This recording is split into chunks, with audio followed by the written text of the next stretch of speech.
പിന്നെ പട്ടിക്കാട് നിന്ന് പൂച്ചക്കാട്ട് പോയത് അല്ലെ? അത് ഈ പട്ടിക്കാട് പൂച്ചക്കാട് എന്ന് പറഞ്ഞോട്ടിട്ട് ഒഴിവാക്കിയതാണോ ആവോ? പട്ടിക്കാട് കോളേജില് മൂപ്പർ ജാമിയ നൂരിയയിലെ പ്രിൻസിപ്പാളായിരുന്നല്ലോ ദീർഘകാലം. ആ നിലക്കാണ് അവർ അറിയപ്പെടുന്നതും ഫൈസിമാരുടെ ഉസ്താദാവുന്നതും ആ നിലക്കാണ്. അവിടെ നിന്ന് കോളേജ് കമ്മിറ്റി പുറത്താക്കി എന്നുള്ള ആ ലെവലിൽ എത്തിയപ്പോഴാണ് ബഹുമാനപ്പെട്ടവരോട് പുറത്തു പോയത്. അത് മൂപ്പരുടെ അവരുടെ നിയമത്തിന് അവർ വരച്ച നിയമങ്ങൾക്ക് ബഹുമാനപ്പെട്ടവരെ നിൽക്കാൻ കിട്ടുമല്ലോ. ബഹുമാനപ്പെട്ടവർ ഒരു പ്രധാന ഷോയിലുകളൊക്കെ ഉള്ള പ്രത്യേകമായിട്ടുള്ള ജമിയത്തുലും മറ്റേ ജനറൽ സെക്രട്ടറി ഒക്കെ ആയിട്ടുള്ള ആളല്ലേ.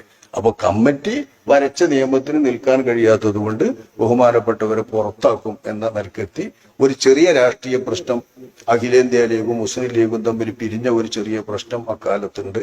മൂപ്പര് അഖിലേന്ത്യാ ലീഗായി മാറിയ യൂത്ത് ലീഗിന്റെ കോഴിക്കോട് നടന്ന ഒരു സമ്മേളനത്തിൽ മൂപ്പര് വിദ്യാഭ്യാസ സമ്മേളനത്തിൽ പട്ടിക്കാട് ജാമിയ നൂരിയയിലെ പ്രിൻസിപ്പാൾ ആയിരിക്കുമ്പോൾ പ്രസംഗിക്കാൻ പോയി. അപ്പൊ കോളേജ് നടത്തുന്ന മുസ്ലിം ലീഗ് വിഭാഗത്തിന്റെ ഔദ്യോഗിക മുസ്ലിം ലീഗ് വിഭാഗത്തിന്റെ നേതാക്കൾക്ക് അത് ഇഷ്ടക്കേടായി. അവരൊക്കെ ഉള്ള കാലാണിത്. അപ്പൊ അതുകൊണ്ട് മൂപ്പരെ പുറത്താക്കുക എന്നുള്ളിടത്ത് എത്തിയപ്പോ മൂപ്പര് പെട്ടെന്ന് ഒന്ന് പുറത്തു പോകുന്നതാണ്.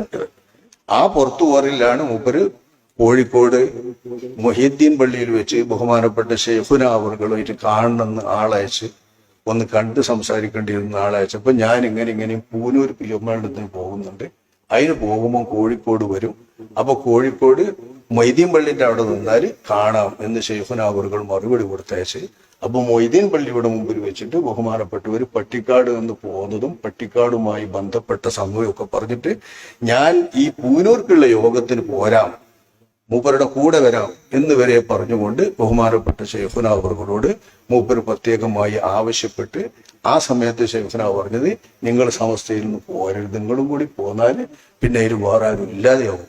അപ്പോ കുറച്ചും കൂടി ആ നിൽക്കാൻ സംഘടന നിൽക്കാൻ നിങ്ങൾ തന്നെ വേണം എന്ന് ബഹുമാനപ്പെട്ടവർ അദ്ദേഹത്തോട് പറഞ്ഞതൊക്കെ ഈ പോരല്ലാണ്.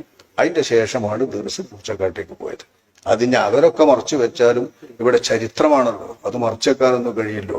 അപ്പോ KSSF മറച്ചു വെച്ചാലും ചരിത്രമുള്ളതൊക്കെ അവിടെ ഉണ്ടാവും. ആ ചരിത്രം അങ്ങനെ നടന്നു പോയിക്കൊണ്ടിരിക്കും.